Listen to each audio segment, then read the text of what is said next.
Hello दोस्तों, आप देख रहे हैं कमाल की मैथ। आज की वीडियो में हम पढ़ेंगे अभाज्य गुणनखंड विधि से लासा कैसे ज्ञात करते हैं। अभाज्य गुणनखंड विधि से हमें लासा ज्ञात करने के लिए सबसे पहले हमें गुणनखंड करने आना चाहिए। यदि हमें गुणनखंड आते हैं तो हम अभाज्य गुणनखंड विधि से लासा सबसे आसान तरीके से निकालना सीखेंगे। तो पहला सवाल हमारा ये रहा 15 और 20, इसका हमें क्या करना है, लासा निकालना है अभाज्य गुणनखंड विधि से। तो सबसे पहले हम 15 के अभाज्य गुणनखंड कर लें। 15 के अभाज्य गुणनखंड कितने होंगे, 3 गुणे 5, 5 15 हो जाएगा। उसी प्रकार से हम 20 का कर लें, 2 गुणे 2 गुणे 2 दूना 4 और 4 पंचे 20। ये आ गया 20 का अभाज्य गुणनखंड और ये 15 का अभाज्य गुणनखंड। अब क्या करें, अब इसमें उभयनिष्ठ देखा जाता है कि उभयनिष्ठ गुणनखंड कौन सा है हमारा।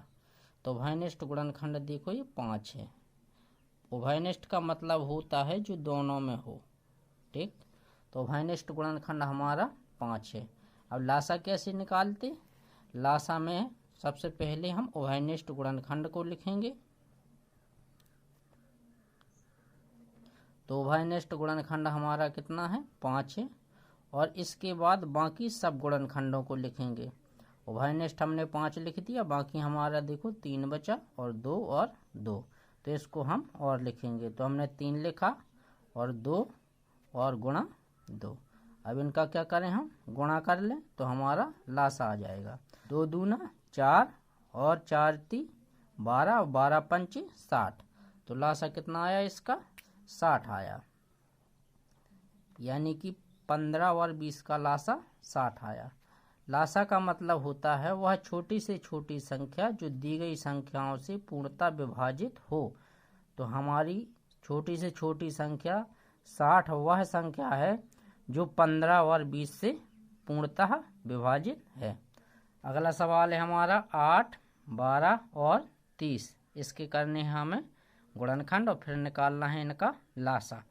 तो सबसे पहले हम इसका गुणनखंड कर लें। 8 का गुणनखंड क्या होगा, 2 गुणे 2 गुणे 2, 2 दूना 4, 4 दूना 8। 12 का 2 गुणे 2, 2 दूना 4, 4 ती 12। उसी प्रकार से हम 30 का कर लें, 2 गुणे 3 गुणे 3 दूना 6 और 6 पंचे 30। ये कर लिए हमने इसके गुणनखंड। अब क्या करें, इनमें उभयनिष्ठ गुणनखंड देख लें। तो उभयनिष्ठ का मतलब होता है जो सब में हो। ये देखो 2 सब में है तो एक जी आ गया, ये 2 दोनों में है तो ये क्या हो गया, सार्वनिष्ठ हो गया दोनों का। और ये 3 देखो इसमें है तो ये 3 इसका ये भी सार्वनिष्ठ हो गया। अब हमारा कितना बचा, 2 और 5 बचा। तो लासा कैसे निकालेंगे, लासा बराबर होगा हमारा, पहले हम सार्वनिष्ठ गुणनखंडों को लिखेंगे, फिर इसके बाद जो बचेगा उसको लिखेंगे। तो पहले हमने 2 लिखा, फिर इसके बाद देखो ये 2 लिखे और ये 3 लिखा, इसके बाद 2 और 5 लिखे, 2 और 5। यानी कि हमारा 3 बार है तो एक ही बार लिखना है, ये 2 बार है तो एक ही बार लिखना है, ठीक है। जो सार्वनिष्ठ है उसको एक बार लिखते हैं और जो बचा है उनका आपस में सबका गुणा करवा देते हैं सार्वनिष्ठ गुणनखंड में। तो इसका कितना आएगा, 5 दूना 10, 10 ती 30, 3 दूना 60, 60 दूना 120। तो लासा हमारा कितना आया, 120 आया। सबसे पहले इसके गुणनखंड कर लें। तो 16 के गुणनखंड होंगे 2 गुणे 2 गुणे 2 गुणे 2, 2 दूना 4, 4 दूना 8, 8 दूना 16। अब 24 के कर लें, 2 दूना 4 दूना 8, 8 ती 24। अब 48 के कर लें हम, 2 दूना 4 दूना 8 दूना 16, 16 ती 48। लासा निकालने के लिए सबसे पहले हम उभयनिष्ठ गुणनखंड देख लें।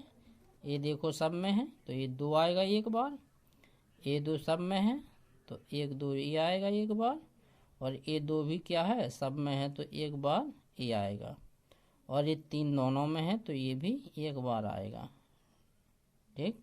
और ये बचा हमारा, ठीक है।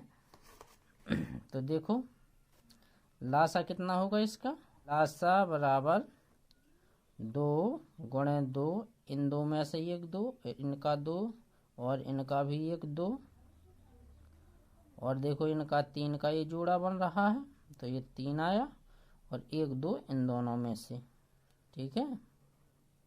अब देखो इनका लासा कितना आएगा, गुणा कर लें आपस में, 3 दूना 6, 6 दूना 12, 12 दूना 24, 24 दूना 48। तो लासा हमारा कितना आएगा, 48 आएगा। लासा कितना आया, 48 आया। यदि आपको बिल्कुल बेसिक से मैथ सीखना है तो कमाल की मैथ यूट्यूब चैनल को सब्सक्राइब कर लें और बेल आइकन दबा लें ताकि आने वाला नोटिफिकेशन आप तक सबसे पहले पहुंच जाए।